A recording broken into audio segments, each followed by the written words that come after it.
É um prazer estar aqui, uma boa tarde. Meu nome é Felipe Fontes. Eu acho que eu me classifico como empreendedor social. Há uns 3 anos atrás, eu resolvi criar um sistema que ajudava pessoas próximas a se ajudarem em situações emergenciais. E foi uma solução que teve uma repercussão bem legal, ganhou alguns prêmios, e é inclusive utilizada em alguns governos como uma aplicação oficial para chamadas emergenciais, ajuda muito populações de risco, mulheres protegidas, Lei Maria da Penha, surdos e mudos que não conseguem fazer uma ligação. Mas a ironia dessa história é que a gente só conseguiu manter esse projeto de pé, que era um projeto social, quando a gente se transformou numa empresa de tecnologia, prestando serviços de tecnologia privada a empresas com foco comercial e privado. É uma história legal, uma história diferente, mas é para chamar a atenção que alguns caminhos são bastante difíceis. A gente teve que ter muita sorte, muita gente ajudando, e foi difícil pra caramba sobreviver num caminho tão sinuoso. E é por isso que eu acredito que vocês também tenham passado por esse tipo de dilema ao longo de suas vidas. Quais caminhos seguir, né? Alguns caminhos nos levam a lugares tão diferentes, alguns deles nos levam mais para a prosperidade, né? Ganhar dinheiro, alguns outros já nos levam para a nossa autorrealização, sentir que o nosso propósito está sendo atendido. O engraçado disso tudo é que são caminhos completamente diferentes, mas eles são motivados pelo mesmo impulso, pela nossa busca pela felicidade o tempo todo. A gente pode ter a inclinação política que for, o pensamento que for, as pessoas estão sendo motivadas para buscar a sua felicidade. Então é mais uma questão de estratégia. Enquanto algumas pessoas estão focando mais no seu objetivo individual, no curto prazo, algumas outras pessoas estão pensando como atuar em questões globais ou maiores, que não vão ajudar só elas a serem felizes, mas também outras pessoas. E essa é uma questão legal de pensar, né, que a gente pensa em autorrealização. E autorrealização, atuar em questões maiores, não é só uma questão de se sentir bem, de paz de espírito. Ele tem um impacto real mesmo. Se as pessoas juntas atuam em questões globais, elas vão conseguir fazer a diferença para todo mundo, porque a nossa vida está conectada, está entrelaçada em questões profundas, violência urbana, meio ambiente, e até a própria economia. Se está mal para outra pessoa, com certeza vai respingar em você também. Então, até às vezes parece óbvio dizer que para a gente ter uma vida mais feliz, o ideal é a gente tentar equilibrar propósito com prosperidade. O problema é que muita gente não tem conseguido fazer isso. A maioria das pessoas está desencanando, achando que não dá para seguir os dois caminhos, tem que escolher um ou outro. Eu mesmo larguei emprego, larguei carreira, tentei abrir empresa e ainda estou sofrendo com esse dilema.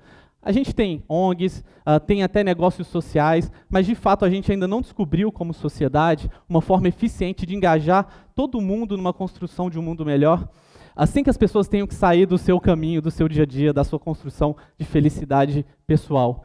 E daí que a gente está no século XXI, a nossa geração tem que enfrentar desafios gigantes.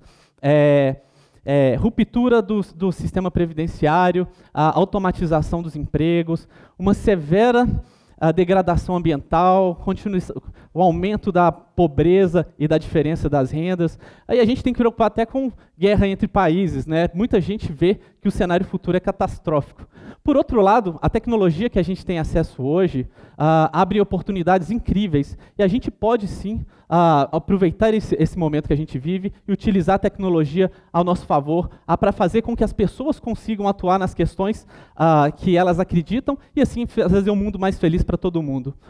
O negócio que não é só uma questão de tecnologia, também é uma questão de pensamento, de mindset. Hoje a gente vive num sistema implacável. Você errou, você pagou, muito individual. O que acontece? As pessoas estão com medo de errar.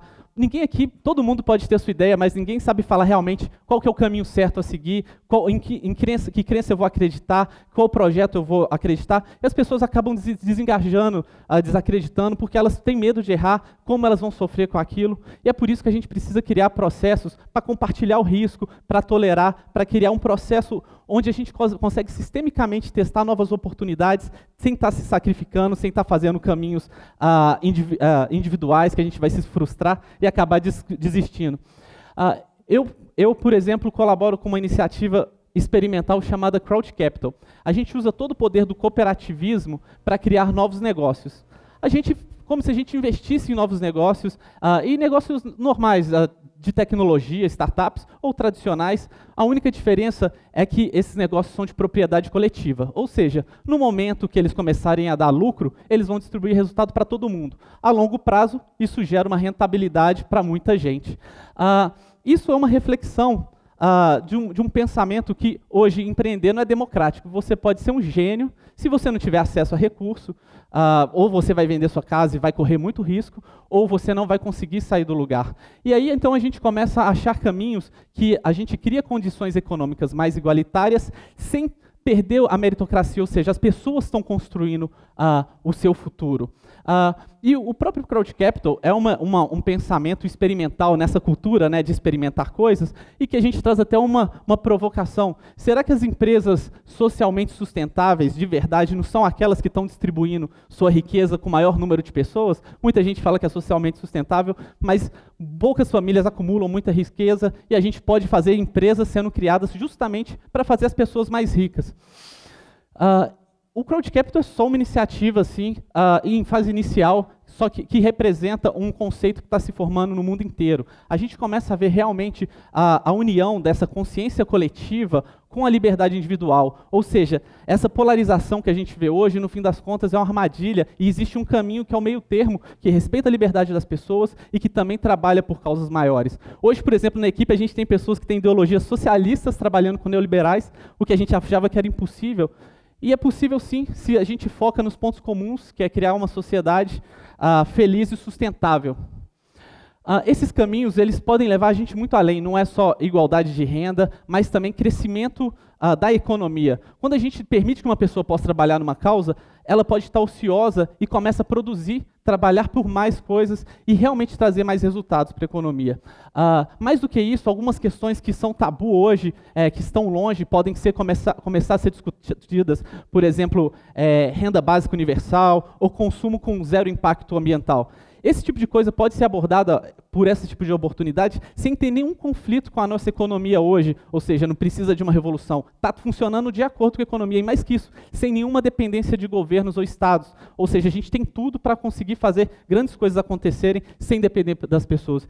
E é por isso que eu estou bastante otimista que, quando a gente usa a tecnologia que já está disponível, com esse novo tipo de pensamento, as pessoas não vão precisar mais escolher entre prosperidade e propósito. E aí não vai restar nenhum outro caminho que não seja a gente ser feliz junto. Muito obrigado, gente.